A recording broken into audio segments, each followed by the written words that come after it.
Doctor Munir असर भावलपुर से हूँ, प्रोफेसर ऑफ मेडिसिन। मैं मेंबर हूँ college of physician and surgeon की फैकल्टी ऑफ मेडिसिन का भी, और मैं इस वक्त जो है वाइस प्रेसिडेंट हूँ south Punjab Pakistan society of internal medicine. Eid कुर्बान के हवाले से चंद गुजारिशात मुझे आपसे करना है। पहली बात तो ये है कि ईद कुर्बान के ऊपर ये सवाल तो है ही नहीं कि आपने कितना खाना है। जाहिर है आपको सेहतमंद तरीके से ही खाना है और अपनी सेहतमंद जो आपकी तरकीब है उसी को रखना है, यानी आपने कम से कम इस्तेमाल करना है। लेकिन वो गोश्त जो हम ईद के मौके पे खाते हैं ये उस लिहाज से टोटली डिफरेंट होता है जो हम सारा साल इस्तेमाल करते हैं। इसलिए कि ईद के मौके पे जो कुर्बान करने के लिए जानवर खरीदे जाते हैं वो तकाबुली रुझानात की बुनियाद पर लोग एक दूसरे से बेहतर जानवर खरीदते हैं और उनकी कोशिश होती है कि वो सेहतमंद हो, वो फरबा हो, मोटा ताजा हो। लिहाजा वो किसी भी शक्ल में हो, खा वो मेंढा हो, खा वो दुम्बा हो, खा वो बकरा हो, खा वो गाय हो, बैल हो, ऊंट हो, जो भी हो, वो सेहतमंद से सेहतमंद जानवर लिया जाता है। इस सिलसिले में मेरी सिर्फ ये गुजारिश है कि जो जानवर अपना कद पूरा कर चुका होता है उसके बाद उसके अंदर उसका जो मोटापा है वो बुनियादी तौर पे वो उसके पट्ठे नहीं होते, वो उसका गोश्त नहीं होता, उसकी हड्डियां नहीं होती, बल्कि वो चर्बी होती है। और बाज औकात आधे से ज्यादा जिस्म जो है वो चर्बी से बना होता है। लिहाजा ये बहुत जरूरी है कि जब आप गोश्त बनाएं तो उसमें अजाफी चर्बी जो विजिबल होती है उसको आप हटा दें, पहली बात। दूसरी बात यह है कि जब आप गोश्त को इस्तेमाल करना शुरू करते हैं तो उसके लिए मेरी चंद एक गुजारिशात ये है। नंबर 1 कि गोश्त को कटते ही फौरन इस्तेमाल न किया जाए। नंबर 2 ये है कोशिश करें कि 6 से 8 घंटे बाद 12 घंटे के बाद भी इस्तेमाल करना ज्यादा मुफीद साबित होता है। लेकिन अगर आप महसूस करते हैं कि उसका इस्तेमाल बहुत जल्दी करना चाहते हैं तो उसके लिए कुछ थोड़ी सी तरकीबात है जो हमने न्यूट्रिशनिस्ट हजरात के साथ भी बात करके वो तय की हैं। नंबर 1 तो ये है कि गोश्त खा वो किसी भी जानवर का हो, इवन गाय का बड़ा गोश्त जो होता है, बीफ जिसको हम बोलते हैं, वो भी, या कोई बकरे का या मेंढे का या दुम्बे का कोई भी गोश्त हो, उनके पट्ठों के अंदर तक जो है वो चर्बी की तहें होती हैं। तो उसका बेहतरीन तरीकाकार ये है कि गोश्त को विजिबल चर्बी जो है उसकी हटाने के बाद उसको पकाया जाए, और इस तरह से पकाया जाए कि आप पानी के अंदर लहसुन और हल्का सा नमक डाल के उसको इतना पकाएं कि वो गल जाए। जब वो तकरीबन गल जाए तो उसके बाद आप उसको फ्रिज के नीचे वाले पोर्शन में कुछ देर के लिए रख दें।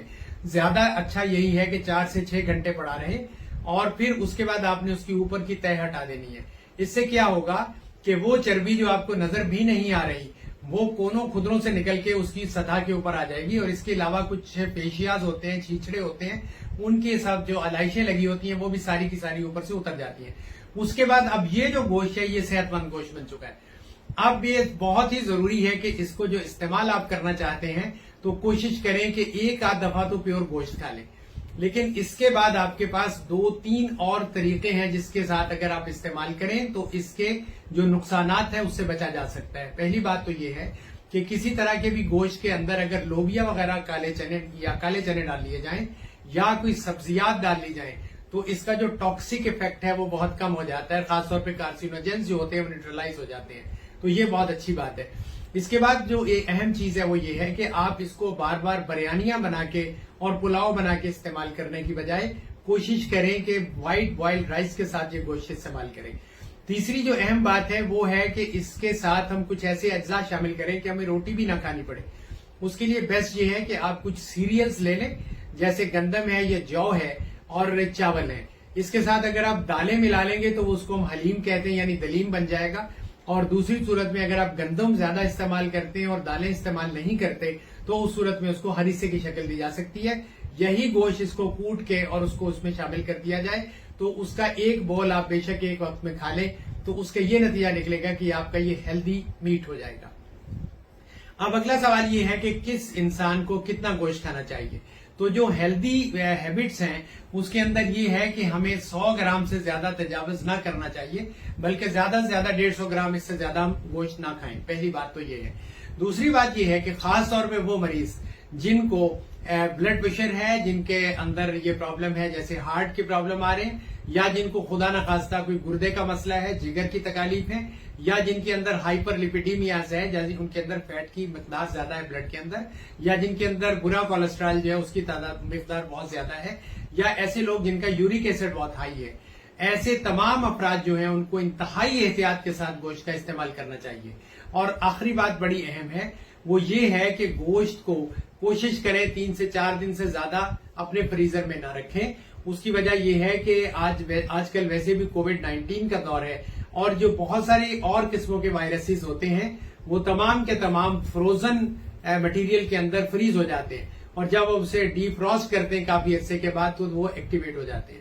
اس کے علاوہ ایک آخری بات یہ ہے کہ تکے وکے بناتے ہوئے کوشش کریں کہ آپ کا جو گوشت ہے وہ بالکل را ہونا چاہیے لیکن وہ کچا نہ رہ جائے. بعض لوگ اس کو گلانے کے لیے اس کے اندر کچھ کیمیکلز ڈال دیتے ہیں, بعض لوگ تیزاب لگا دیتے ہیں تو اس سے گل تو جاتا ہے لیکن وہ نہ پکا ہونے کی وجہ سے اس کے اندر کچھ جراثیم رہائش کر جاتے ہیں, خاص طور پہ سالمونیلا وغیرہ, لسٹیریا وغیرہ اور کچھ اور بھی بیکٹیریا ہوتے ہیں.